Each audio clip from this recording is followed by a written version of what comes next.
What is up, everybody? Welcome back to the channel, and today we are wasting no time. We are getting into the great debate: what is the best induction for your performance car, whether naturally aspirated, supercharged, doesn't matter, Ford, Chevy, GM, Dodge, doesn't matter. Let's get into that right now. Okay guys, so if you've been around cars any length of time or customization of cars, you already know that cold air intakes are probably one of the most popular bolt-on modifications you can do for a performance gain on your car. The reason that is because they're not very expensive, so the barrier entry is very low, and supposedly they make power, and basically you can install a cold air intake on most vehicles with hand tools, so that makes them very appealing to a very broad spectrum of people, and thus a lot of people buy them. So that's number one. Okay, so without insulting anybody's intelligence, let's just kind of go through real quick why you would want a cold air intake. Obviously, an engine is basically a big air pump. The more air and easier the air you can get into the engine, the more power you'll make. Now, granted, there is a few things that come into play here. If you can get the air out, that also plays into a factor. But we're not even going into all that right now. Today, we're talking about the cold air intake itself. Is it actually a cold air intake, and does it actually do anything? I think those are probably the main questions. Let's tackle them. All right, so let's take a real quick look at my car right here. As you can see, I've got a big fancy color match cold air intake, and looks great. Giant air filter, all of that. Fantastic. Absolutely love it. No complaints. But is that right or is that wrong? Let's talk about that. So there's a couple of different kinds of ones. There's air filters that are open element, like I just showed you. Now, here's the thing about my cold air intake. My car is a swap. The engine is a retrofit, and therefore that cold air intake is technically not made for the car.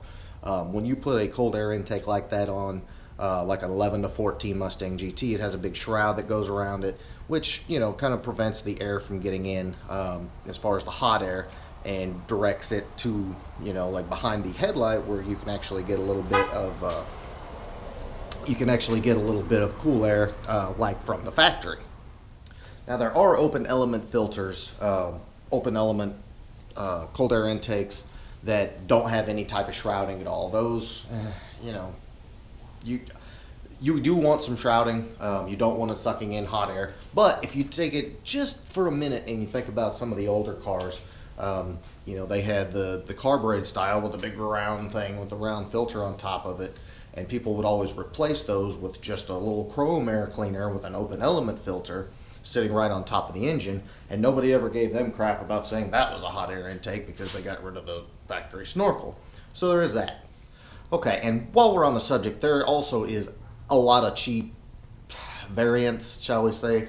And if we're talking about Mustang, they have some that have like a 90-degree bend right in front of the mass airflow sensor that goes into the fender well with a filter on the other side. Now, the idea is that's supposed to suck cold air from the inside the fender and make it a true cold air intake. Two problems with that. You got a bend directly in front of the mass air, which causes noise and the mass air signal. And you also cause a restriction, because the more bends you have in an airflow environment, the more restriction you have. Now, is that as bad if you have a supercharged or turbocharged application? No, not at all. But in a naturally aspirated scenario, you want as few bends and few restrictions as possible in the intake tract to help the car make power. Okay, so obviously, and we've covered this, the least restriction in your intake tract as possible is ideal, which is why people do cold air, why people install K&N filters and things of that nature. The second thing you want to address with your intake tract is temperature, intake to air temperatures. You actually have a sensor. Most newer cars do have a air intake temperature sensor, and the hotter it is, the more timing it pulls to protect the engine. So, ideally, you don't want it sucking in hot air from the engine bay, which is why most factory systems have some sort of snorkel at the outside. That makes mine the worst type, because I have a shaved engine bay with 0 holes and an open element filter. So I'm just preaching to the choir here, guys. Just preaching to the choir. So you want max flow, and you want the intake charge as cool as possible. So that's the goal. Okay, last but not least, on temperature. Again, you want the coolest air intake charge that you can possibly get. which is why turbos have intercoolers and superchargers have air-to-water type intercooler systems, and that cools off the intake charge. So let's do a little bit of a test. Say if you drive your car around in the middle of summer, pop the hood, and touch something metal, it's probably going to burn you. However, if you touch something plastic like the OEM air box or OEM intake tube, can't really feel any heat. So that right there tells you that your best bet, if you're going to do some sort of performance intake system, you want it to be polymer. You want it to be plastic so it doesn't conduct heat. So the other main question that we needed to get into was how much power are we talking? In an NA, naturally aspirated situation, very little, if any. Of course, it depends on each individual application, but naturally aspirated, I would think 10, 15, and that's on the very high end. Most of the time you won't get squat.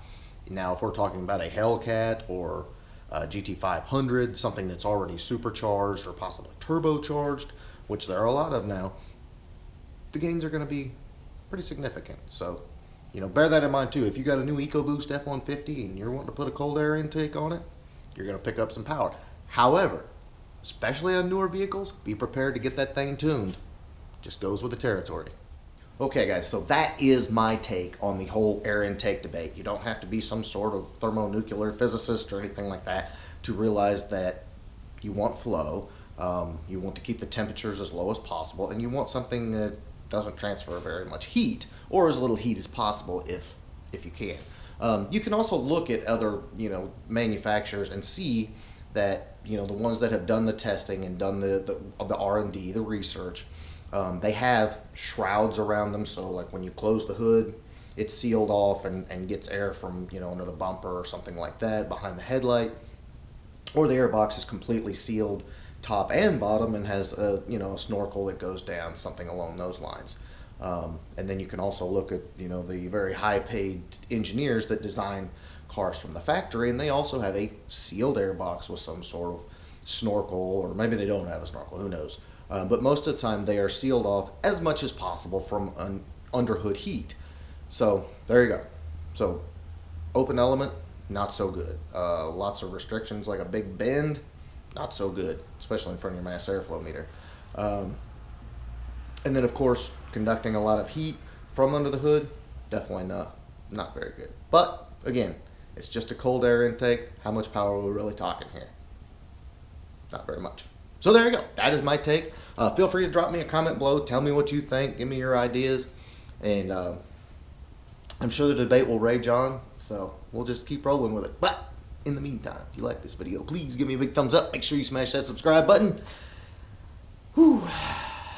I need a drink. Later, guys.